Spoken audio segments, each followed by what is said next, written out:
What is going on, everybody? Welcome back to Phones and Drones. I have been waiting on this, and we finally got this specialized gimbal camera on the X50 Pro by Vivo.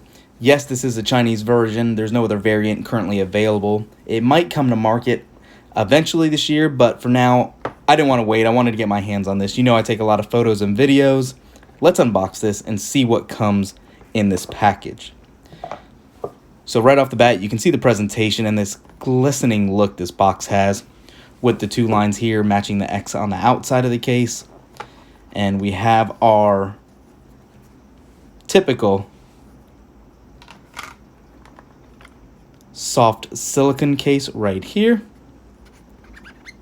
Has a nice little texture to the inside, but not on the outside. Reading materials and our SIM ejector tool.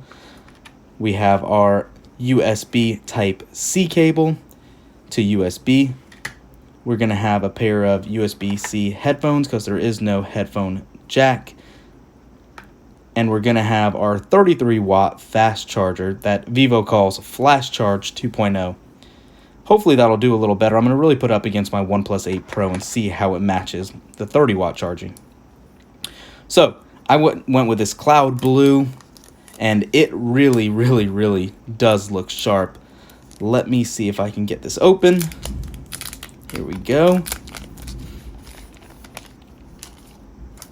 And you have that nice AMOLED display on the front with the punch hole camera on the top left side. Let's see if there's any battery in it. There we go.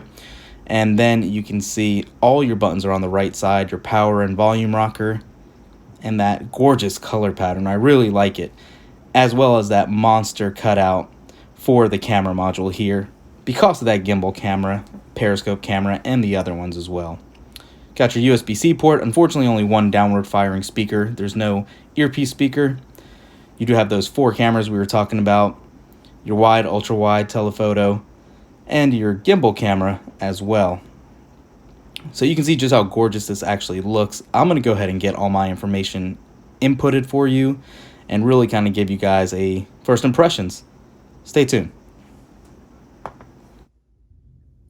Alright, so I was able to go ahead and get all my accounts activated on here, and I actually went ahead and put my SIM card in already, and it is good to go. We have our raise to wake that you just saw, we have our always on display turned on, and our in-screen fingerprint sensor already active, and just right off the bat, it is an awesome device. It actually feels really well built, and that color pattern, you can really see it glare off the light there. It's really subtle and nice. That matte feel is actually a little slippery than what I was assuming. It kind of has the same finish as like the iPhone 11 Pro and Pro Max, but it definitely doesn't have as much of a grip as I was hoping. No big deal, just wanted to call that out for you. But for those of you not familiar, Vivo software uses FunTouch OS as the overlay for the device, and it is definitely not terrible, but it does not look the best by any means. One real quick call out that I do want to show you guys, and for any of you that have this, please comment down below if you know how to fix this. When you swipe down from the actual installed launcher, you get a really firm Chinese search box, and even when you go to search in here, it'll actually pull up the default browser even if you have Chrome set up, and you're not able to really read it, unfortunately. Not a big deal because you do still have your regular swipe down where you get all your notifications, but I just did want to call that out.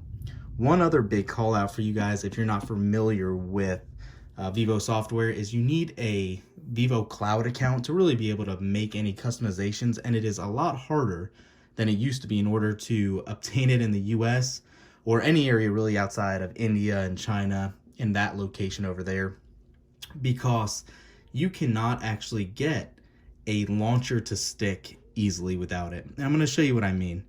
If you actually look for Nova, and those of you guys that follow the channel know, I use Nova as my regular launcher all the time. Here it is. Typical fashion, I always just back it up and launch it on any new device I have. Well, if you launch an app, swipe home, it does not stick, even if you set it as a default app. So comment down below, guys, if you know any tips and tricks of doing this. I know you can sign up for a public account with your email, but I can't seem to get the verification codes through any emails I have. Obviously, I don't have a local phone number, so I'm not able to save it that way either.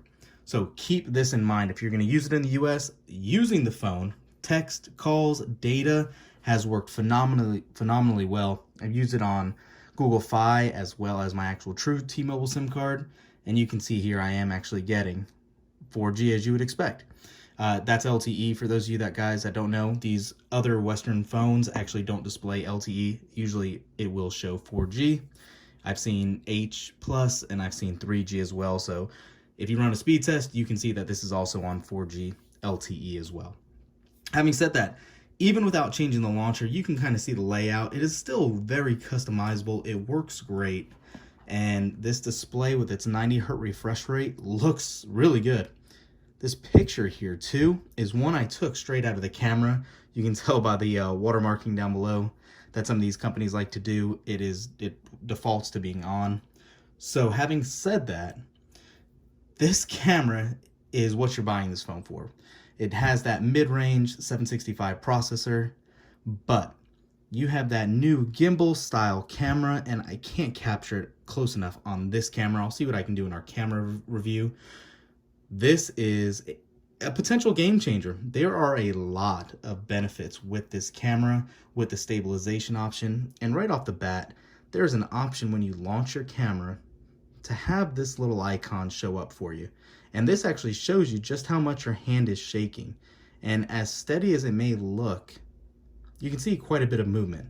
This gimbal actually offsets that. And ideally what they say is you want to keep that little bouncing ball in that inner circle. When it goes out, you're getting less of a quality picture. So technically, you should have much better night shots with this gimbal. You should have much better stabilized video. And again, we will put all that to the test when we do our camera review, but I can give you a little sneak peek right now, guys, and tell you this has been really good so far. And that background I showed you again is one perfect example. The autofocus works just as well, very quick. I've had no issues at all yet. Granted, sample size is pretty tiny, but I did want to let you know that. This isn't going to be our full review. I really just wanted to give you a quick hands-on with this device and show you what it's about. Let me know what you want to see in the comments below. I'll be doing a bunch of videos on camera comparisons, as well as obviously the camera and video samples and comparisons amongst the Poco F2 Pro and probably the LG Velvet as well. Thanks for watching, guys. Smash that thumbs up button. It really helps us out. Subscribe to the channel, and we'll catch you in the next one. Peace.